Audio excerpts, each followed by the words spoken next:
Okay, so I have my phone very cautiously suspended across 2 cups, and we are going to work through a stoichiometry problem, all of it from the beginning to the end with all the details. We'll see how it goes. Hopefully this video doesn't take all night, but I'm going to try to be brief and quick, yet also describe everything. So here we have a chemical equation. It says here how many grams of potassium chloride are produced if 25 grams of potassium chlorate decompose. So the first thing we want to do is kind of wrap our brains around what this problem is asking. So it's saying here that whatever this is going to be produced. So it's going to have to be on the product side of the reaction. This is our product side. Remember, over here we have reactants, over here we have products. So potassium chloride must be this, potassium and chlorine produced on the product side. So this one is saying how many grams of this are going to be made. So I'm going to do some color coding. I'm sure you've missed all of my color coding. And so we're gonna go purple here. So this is our big question mark. How much of this is going to be made if 25 grams of potassium chlorate decompose? So this is something that is doing something, it's decomposing. So this is gotta be the reactant. We'll use blue here.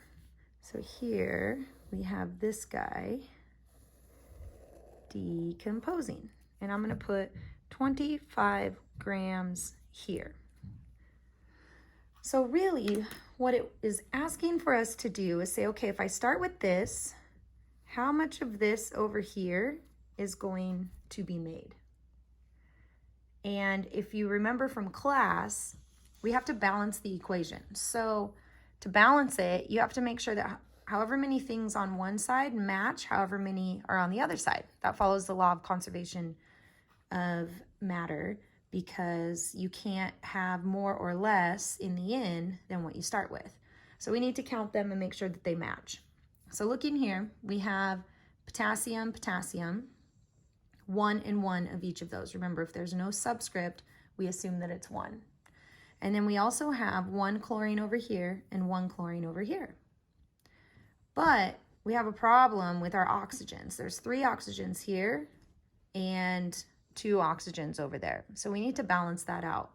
The easiest way to do this is to think of a least common multiple between these two numbers and try to get your number to match that least common multiple. So between 3 and 2, our least common multiple is going to be 6. So if I put a 2 right here, then that 2 applies to this 3. So 2 times 3 would give me my 6 oxygens.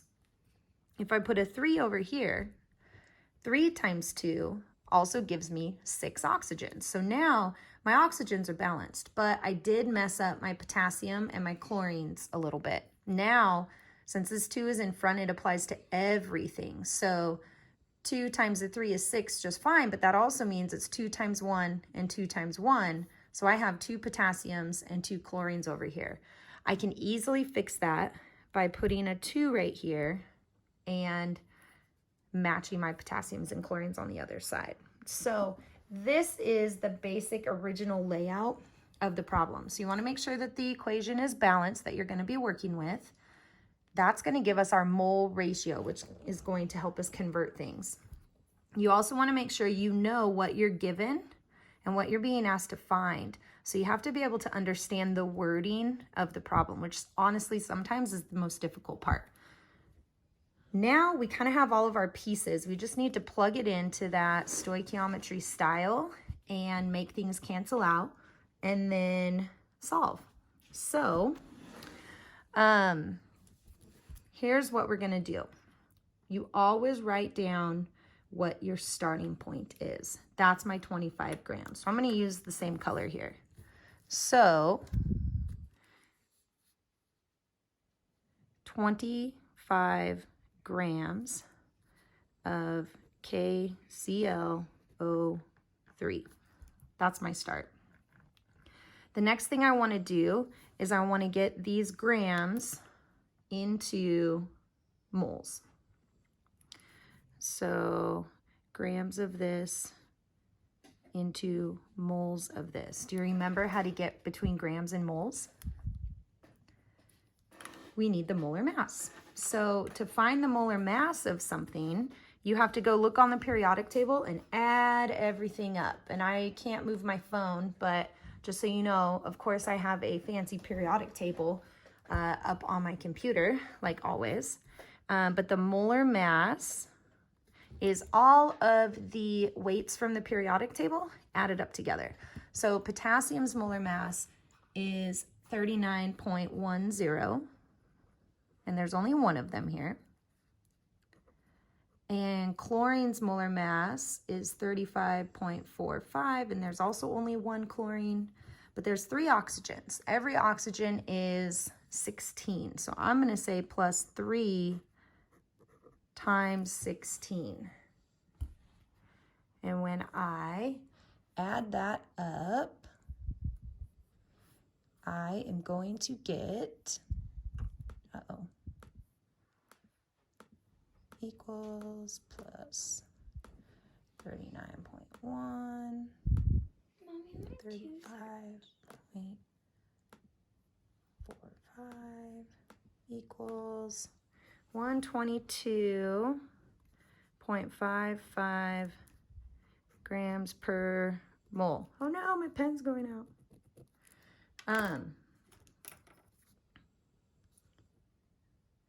So now I have my molar mass, and my molar mass is going to go up here. So do you remember when we used to set up these fractions like this?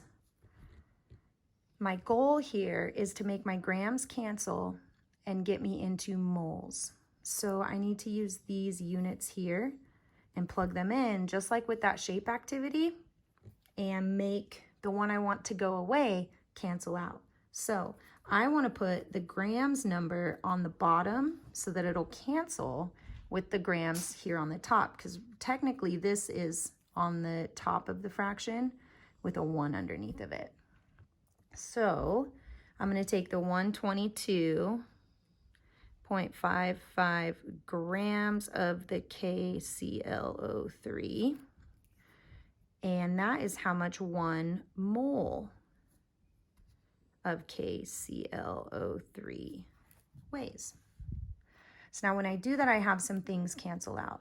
My grams cancel, and I can kind of cancel out the chemical there just to keep things organized.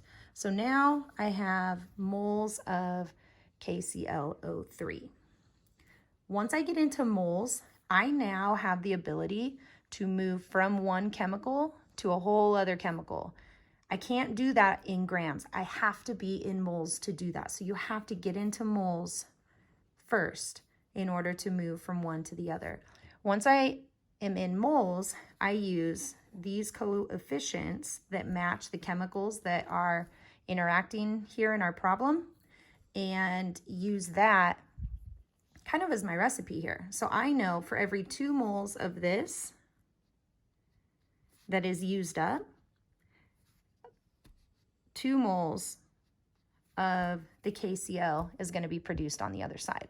So I can use that to my advantage. I can use that here to go from moles of this to moles of my new thing that I want. I guess I'll try to use my purple here. Hopefully it doesn't run out. So I'm going to set that up as another fraction. Oh no, my purple's running out too. This is no bueno. Let's see. Maybe this one will work. Nope. Maybe this one. Ooh, that one seems to be working okay. No, it just does not like this paper. All right, well, color coding is not working. I'll have to take a picture and show the color coding and include it for you. All right, so I'm going to use the mole ratio here. Mole ratio from the equation, balanced equation. 2 moles of this produce 2 moles of this. But I want this chemical to go away because really the ultimate question wants to know how much of this guy.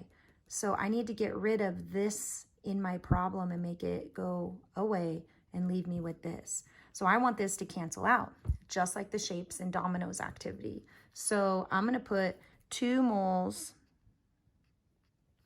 of the KClO3 is going to make 2 moles of KCl. So it's the same as I did here. The difference here, though, is that I'm still staying in moles regardless, but I'm changing what the chemical is. Notice over here, I kept the chemical the same, but I changed what the unit was between moles and grams. Over here, I'm keeping the unit the same, but I'm changing the chemical. So I have some more things that cancel out. I can cancel that with that. And now I'm in moles of KClO3. So big win here. I'm now in the substance that I want.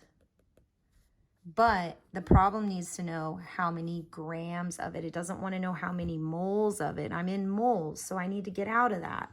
Well, remember, the way to get back into grams when you're in moles and don't want to be is you again use the molar mass, except this time I'm going to use the molar mass of the KCl. So looking at my periodic table again, I'm going to look up the masses of these and I'm going to add them up. So potassium from before was, let's see, this is KCl, 39.10, and the chlorine is still 35.45, and I only have one of each of those, so I'm going to add those up. 74.55 grams per mole. So this I get to now use in my next fraction here that I'm multiplying. So I'm in moles. I don't want to be in moles anymore. I want to get to grams. So I know that I want grams on top and I need moles to cancel out top and bottom here. So that's how I'm going to organize my new molar mass. That's how I'm going to organize this number right here. I'm going to put the moles on the bottom and I'm going to put the number in grams on the top. So it's essentially opposite here because here I was in grams wanting to get to moles. Now I'm in moles wanting to get to grams. So the way that I write this in is I put my 1 mole of KCl. Remember, molar mass is always per 1 mole. Per 1 mole always. For both of these.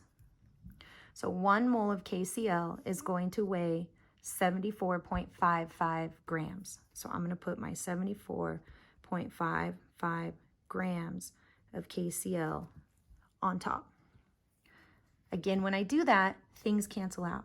So cancel, cancel, cancel, cancel, and I'm in grams of KCl. All my other units and chemical labels have canceled out.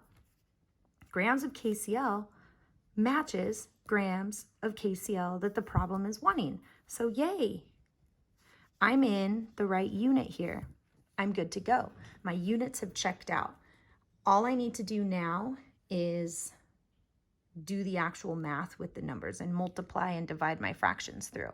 So just to kind of highlight and show you, my numbers are 25, 1, and then this 122.55, 2 and 2, and then 74.55. So that's what I need to do here. From class from forever ago, we talked about how whatever's on top, you multiply, whatever's on the bottom, you divide. And I wrote this up on the board just as a reminder so that you know what you need to do with those numbers when you're plugging them into your calculator. So here I have 25. I'm going to multiply it by 1 over 122.55. Well, since this number's on the bottom, I can take this and I'm just going to divide. I don't need to do anything with the 1 because anything multiplied or divided by 1 isn't going to change the answer anyway. Here, 2 over 2 cancels out. Like in fractions, they simplify. So these can turn into 1 and 1. So I actually don't really need to do anything here because, again, anything multiplied or divided by 1 is not going to change the answer. So I have my 25 divided by the 122, skipping this because it's not going to change anything, and then multiplying by 74.55 because the 74.55 is on top.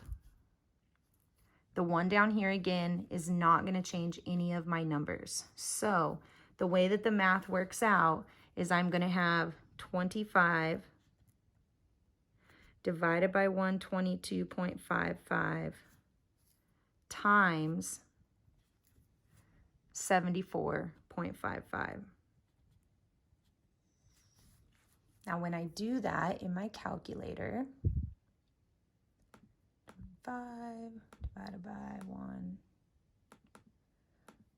This is the part where I really like to be teaching class because someone does this for me and I can just politely wait for you guys to tell me what the answer is. But now I'm all alone. I have to do it myself. All right, so my answer, and hopefully you were doing this with me, is 15.2. So 15.2 is my number, and my unit in substance is grams of KCl. So 15.2 grams of KCl is my answer, my final answer. Okay, just like that. My dog is snoring in his sleep, so hopefully you're still awake and aren't snoring in his sleep after this wonderful stoichiometry lesson. Okay, so here's what this means. Let's back up a little bit. If I react 25.0 grams of potassium chlorate, I'm going to produce 15.2 grams of potassium chloride.